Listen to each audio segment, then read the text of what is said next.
Hello दोस्तों, मैं हूं रंजीत और आज हम बात करने वाले हैं 2012 में रिलीज हुई American science fiction movie total recall के बारे में। ये मूवी 1990 में सेम नाम से आई मूवी पे आधारित थी, जिसमें हमारे प्यारे आर्नल्ड श्वार्ज़नेगर ने अभिनय किया था। इस मूवी का प्लॉट और कैरेक्टर्स सेम रखे गए हैं, पर लोकेशन थोड़ी चेंज कर दी गई है। अब इसमें क्या डिफरेंस है ये आपको आगे पता चलेगा। अगर आपने इसकी पहली मूवी देखी है तो आप इससे रिलेट कर पाएंगे, पर अगर आप इसे पहली बार देख रहे हैं तो आप इसे समझने में नाकाम हो सकते हैं, क्योंकि ये लास्ट में हमारे सामने काफी सवाल छोड़ जाती है। मैं यहाँ कोशिश करूंगा कि आपके सब डाउट्स क्लियर कर दूं, पर फिर भी अगर मुझसे कुछ छूट जाए तो आप कमेंट बॉक्स में मुझसे पूछ सकते हैं। तो विदाउट वेस्टिंग मच टाइम शुरू करते हैं मूवी की एक्सप्लेनेशन। मूवी की शुरुआत में हमें बताया जाता है कि 21वीं सदी खत्म होने तक ये दुनिया न्यूक्लियर अटैक से तबाह हो चुकी है। यहाँ धरती में बहुत कम स्पेस बची है सांस लेने के लिए। ऑलमोस्ट सारी पृथ्वी खत्म हो चुकी है और जो भी स्पेस बची थी वो भी लोग एक दूसरे पे अटैक करके हथियाना चाहते थे। ऐसे में वहाँ सिर्फ दो ही एक ऐसी जगह थी जहाँ जीवन था।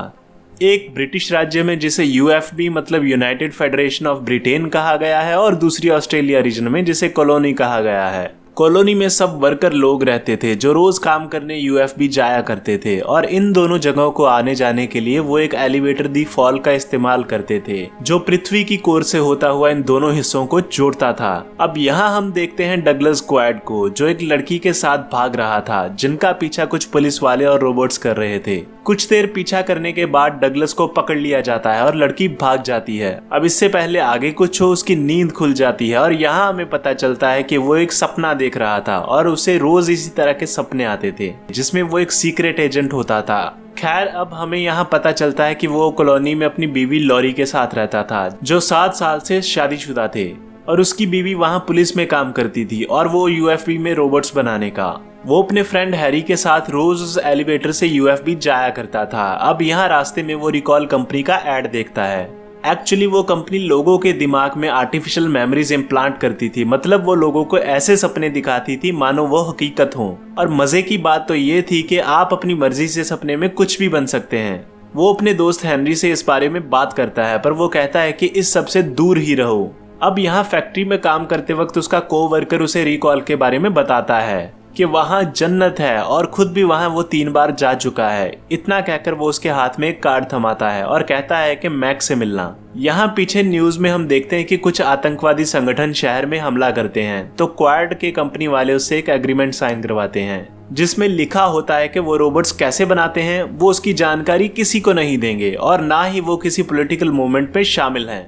खैर, काम से थका और अपनी फैंटेसी पूरी करने वो रिकॉल में जाता है और यहाँ वो मैकलेन से मिलता है। वो उसे बताता है कि तुम अपने लिए कोई भी कैरेक्टर चूज कर सकते हो, जैसे कोई अमीर व्यक्ति या प्ले बॉय, कोई प्लेयर या फिर सीक्रेट एजेंट। तो वो फाइनली अपने लिए सीक्रेट एजेंट का कैरेक्टर चुनता है। प्रोसेस शुरू करने से पहले उसके हाथ में एक स्टैंप लगाई जाती है और फिर वो लिक्विड इंजेक्ट कर दिया जाता है, पर तभी सिस्टम में कुछ गड़बड़ आ जाती है और मैकलेन को पता चलता है कि वो रियल लाइफ में भी एक सीक्रेट एजेंट है। पर इससे पहले कोई कुछ समझ पाता, वहां पुलिस आ जाती है और अंधाधुंध फायरिंग शुरू हो जाती है। सब लोग मारे जाते हैं। क्वाड को अरेस्ट कर लिया जाता है, पर मौका पाकर क्वाड सबको मार गिराता है। फिर कुछ और पुलिस वाले आ जाते हैं, जिनसे बचता बचाता वो अपने घर पहुंचता है। यहाँ वो लॉरी को बताता है कि उसने रिकॉल में कुछ पुलिस वालों को मार डाला। पहले तो लॉरी को उस पर यकीन नहीं होता, पर फिर बाद में अचानक लॉरी उस पर हमला कर देती है और उसे मारने की कोशिश करती है और उसे बताती है कि वो उसकी वाइफ नहीं है और ना ही उनकी शादी को 7 साल हुए हैं, बल्कि वो एक यूएफबी की अंडरकवर एजेंट है जो पिछले 6 हफ्तों से उस पर नजर रख रही थी और उसके साथ रह रही थी। क्वाड को बहुत हैरानी होती है और बड़ी मुश्किल से वो अपनी जान बचाकर भागता है। रास्ते में एक डिवाइस उसके हाथ में ब्लिंक करने लगती है। वो एक फोन होता है। यहाँ कोई हैमंड उसे फोन करके एक सेफ डिपॉजिट का एड्रेस देता है। इसी बीच हमें पता चलता है कि लॉरी चांसलर कोहेगन के लिए काम करती थी, पर कोहेगन क्वाड को क्यों पकड़ना चाहता था ये हमें बाद में पता चलेगा।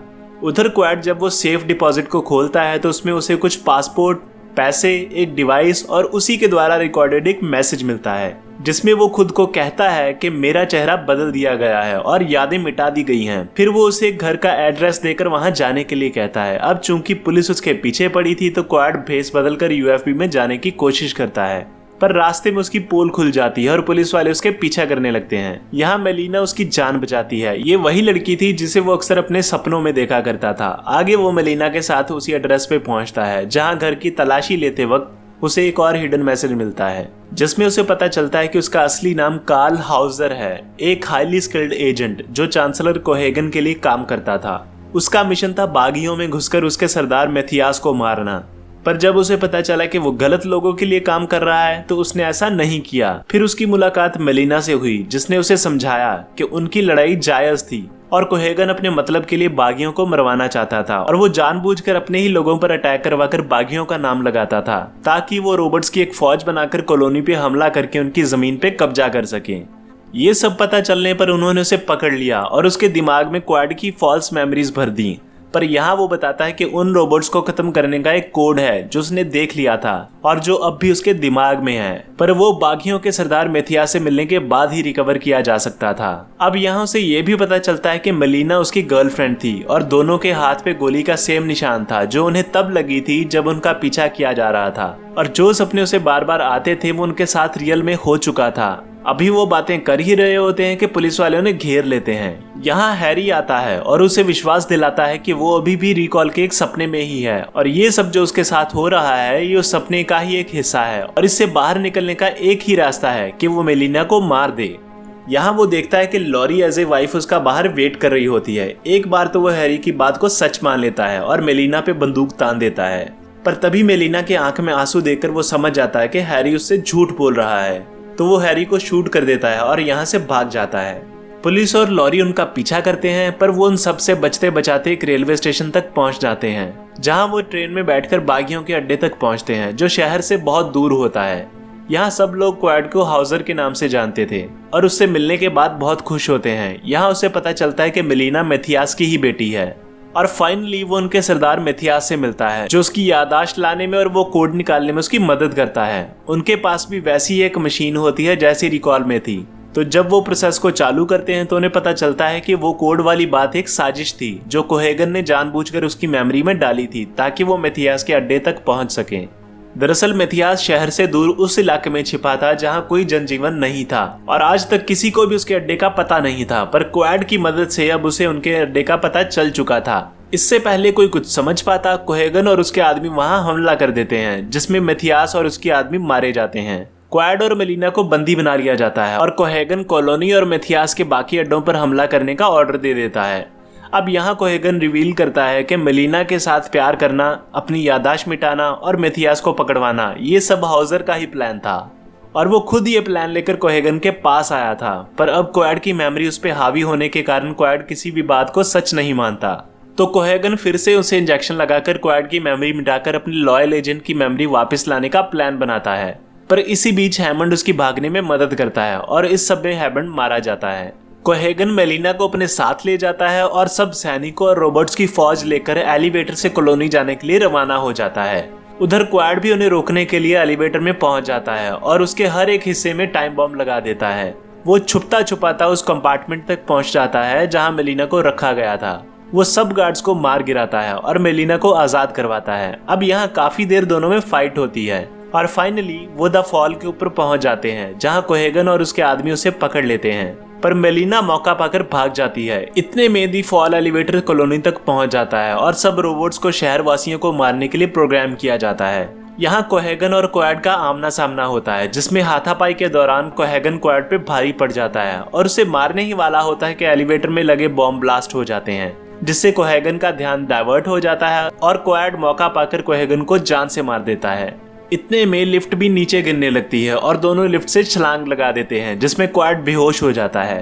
आंख खुलने पर वो खुद को एक एम्बुलेंस में पाता है जहां मेलिना उसे मिलने आती है, पर वो देखता है कि मेलिना के हाथ में वो गन शॉट का निशान नहीं होता, तो वो समझ जाता है कि ये लॉरी है। वो उसी वक्त उस पे हमला कर देता है जिसमें वो मारी जाती है। वो बाहर आकर देखता है तो सारा शहर खुश था क्योंकि अब उन पे होने वाला हमला टल चुका था और न्यूज में बताते हैं कि कोहेगन अपने साथियों के साथ मारा गया। यहाँ ओरिजिनल मेलिना उससे मिलने आती है, दोनों हग करते हैं और फिर क्वाड की नजर अपने हाथ पे जाती है। वो देखता है कि उसके हाथ में वो टैटू नहीं होता जो रिकॉल मेंबर्स ने उसे लगाया था। तभी मेलिना उससे पूछती है कि क्या तुम ठीक हो, जिसका आंसर वो हाँ में देता है और मूवी यहीं खत्म हो जाती है।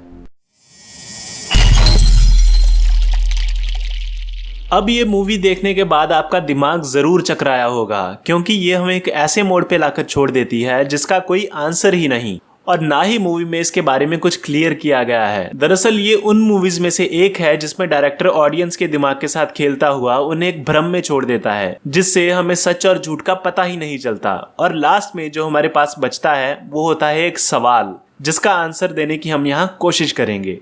अब बात करते हैं इसकी दो पॉसिबल ऑल्टरनेट एंडिंग्स की, जिसमें वो सपने में भी हो सकता है और रियलिटी में भी।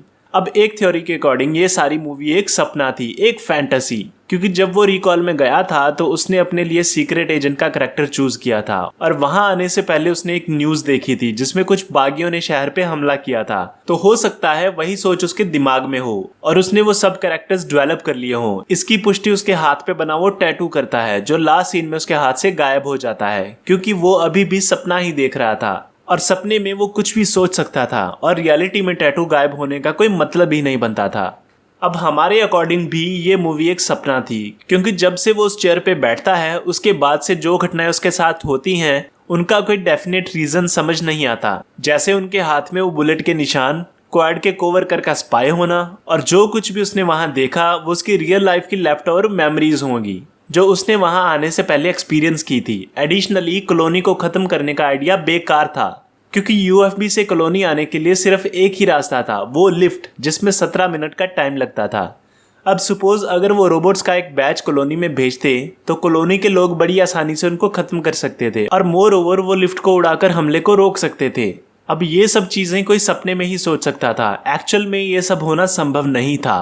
अब दूसरी थ्योरी के अकॉर्डिंग ये सब कुछ सपना नहीं था, ये सब एक्चुअली में उसके साथ हुआ था, क्योंकि अगर हम गौर से देखें तो रिकॉल में जाने से पहले उसे एक लड़की मेलिना के सपने आते थे, जिनकी बाद में मेलिना पुष्टि भी करती है, क्योंकि एक इंसिडेंट में दोनों के हाथ में बुलेट आर पार चली जाती है, जिसके निशान दोनों के हाथ में होते हैं। और इतनी डिटेल में सपने आना और एक ही सपना बार बार आना ये इस बात की पुष्टि करता है कि वो सपना नहीं बल्कि हकीकत थी, और मेलिना सच बोल रही थी।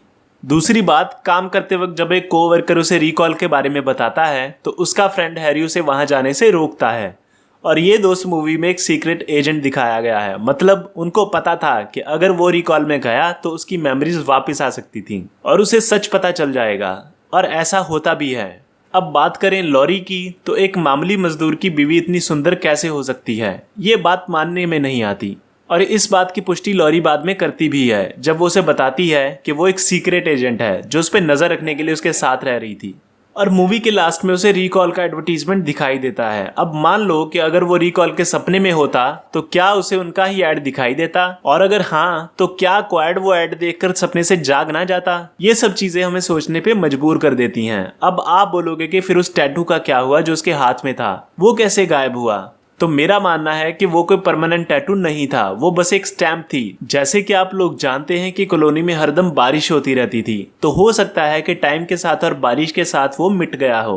तो अब ये मूवी एक सपना थी या हकीकत, ये एक ना खत्म होने वाली बहस है, क्योंकि दोनों तरफ हमें काफी प्रूफ मिलते हैं, और मूवी का डायरेक्टर यही चाहता था कि हम कंफ्यूजन में ही रहें। और इस मूवी की खास बात ही यही है कि आप अपने हिसाब से इसका कंक्लूजन निकाल सकते हैं।